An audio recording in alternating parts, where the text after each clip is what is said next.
Welcome to Reddit Storyline, where sometimes the worst kind of revenge doesn't come from anger in the moment, but from stepping back, thinking clearly, and letting someone slowly destroy their own life because of the way they treat others.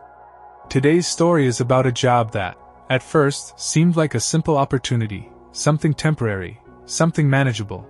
But within just a few days, it turned into one of the most toxic environments you can imagine, and instead of snapping and walking away like most people would, OP chose a different path, one that ended with an entire business falling apart piece by piece. So this story begins the way a lot of bad situations begin, with something that doesn't feel quite right from the start, but not wrong enough to immediately walk away from.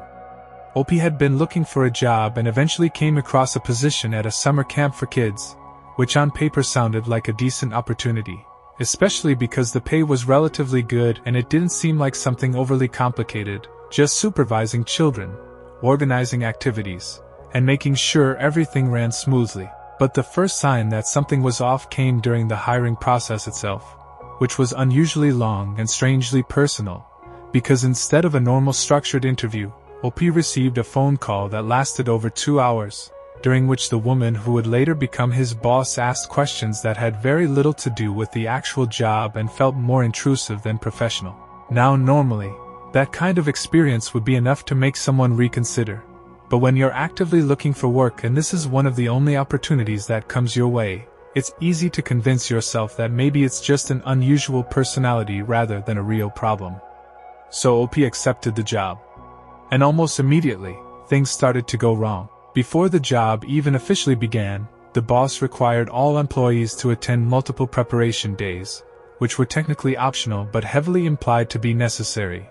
And despite taking up entire days, none of that time was paid, which already created a sense that the boundaries between work and personal time weren't going to be respected. And the strange part was that during those sessions, instead of providing clear instructions or training, the boss mostly talked about herself, her experiences, her opinions, and very little about what the staff was actually supposed to do once the camp started. At the time, this just felt disorganized. But once the first day arrived, it became something much worse. Because when the kids showed up, along with their parents, it became painfully obvious that there was no real system in place, no clear structure, no proper preparation, and the staff essentially had to improvise everything on the spot, trying to manage dozens of children while also figuring out basic logistics that should have been planned in advance. And if that wasn't stressful enough, the resources they were given were completely inadequate, with only a handful of games and materials that were nowhere near enough to keep all the kids engaged, which meant the staff had to constantly come up with ways to fill the gaps.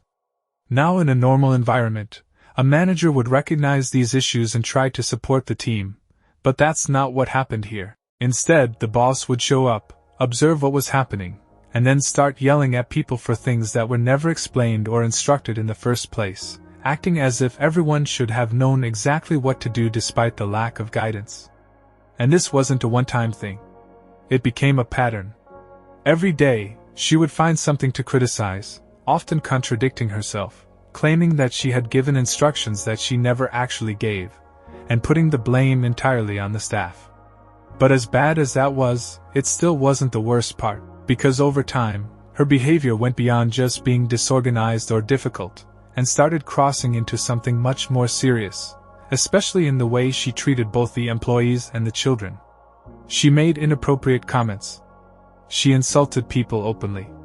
She showed clear signs of bias and lack of empathy. And in some cases, she targeted individuals in ways that were completely unacceptable in any professional setting. There was one moment in particular that stood out, because it involved a very young child who had done nothing wrong, but ended up being publicly humiliated simply for not understanding a question that was clearly too complex for her age. Instead of handling it with patience, the boss reacted with anger, raising her voice, making the child feel small and embarrassed in front of everyone, to the point where it visibly affected her, and she didn't even return to the camp afterward. And if that wasn't bad enough, another incident pushed things even further, when a young boy got injured while playing outside, hitting his head hard enough that it required immediate attention. Naturally, the staff responded the way anyone responsible would, calling for medical help to make sure the child was safe. But instead of supporting that decision, the boss reacted with frustration, not because of the injury, but because she didn't want the situation to escalate or draw attention from the parents, as if avoiding responsibility was more important than ensuring the child's well-being. Because up until then, he had been tolerating the situation, hoping it might improve or at least become manageable.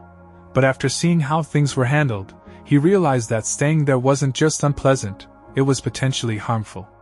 Now most people, at that stage, would either quit on the spot or confront the boss directly. But Opie chose a different approach, one that required a bit more patience but ultimately had a much bigger impact. Instead of reacting emotionally, he stepped back and thought about how to remove himself from the situation in a way that wouldn't put him at a disadvantage. And that's when he decided to go to a doctor and explain everything that had been happening. After hearing the full story, the doctor recognized the level of stress and the unhealthy environment Opie was dealing with, and placed him on sick leave without a defined end date, effectively giving him a legal and protected way to step away from the job. But Opie didn't stop there, because once he realized that this was a viable solution, he shared that information with his coworkers, explaining what they could do and how they could protect themselves in the same way. And one by one, they started doing exactly that. Within a short period of time, multiple staff members went on sick leave, leaving the camp understaffed and unable to function properly, which forced the boss into a situation where she had to deal with the consequences of her own management style. And as word started spreading, not just within that location but across other camps, more employees began taking similar actions, leading to a chain reaction that affected the entire organization. Parents started noticing the instability. Some chose to withdraw their children. The reputation of the camp began to decline. And suddenly, the person who had been acting with complete authority and control found herself struggling to maintain even the basic operations of her business. Eventually, the situation reached a point where she had no choice but to try to fix things, reaching out to former employees, offering incentives, asking them to come back. But by then, the damage had already been done. Because once people experience that kind of environment and find a way out, they rarely choose to go back, no matter what is offered. As for Opie, he stayed on sick leave, continued receiving compensation, and eventually moved on without ever returning, having turned what could have been a stressful and damaging experience into a situation where he was protected, supported, and even financially compensated. And in the end, the person who caused all of this didn't lose everything because of a single act of revenge, but because of a series of decisions that slowly pushed everyone away until there was no one left to support the system she had built. And honestly, this story shows that sometimes the most effective way to deal with a toxic situation isn't to fight it directly, but to step away in a way that forces the problem to reveal itself. So let me know what you think. Would you have handled it the same way? Or would you have confronted her directly? And if you want more stories like this, make sure to subscribe, because sometimes the most satisfying revenge isn't loud, it's inevitable.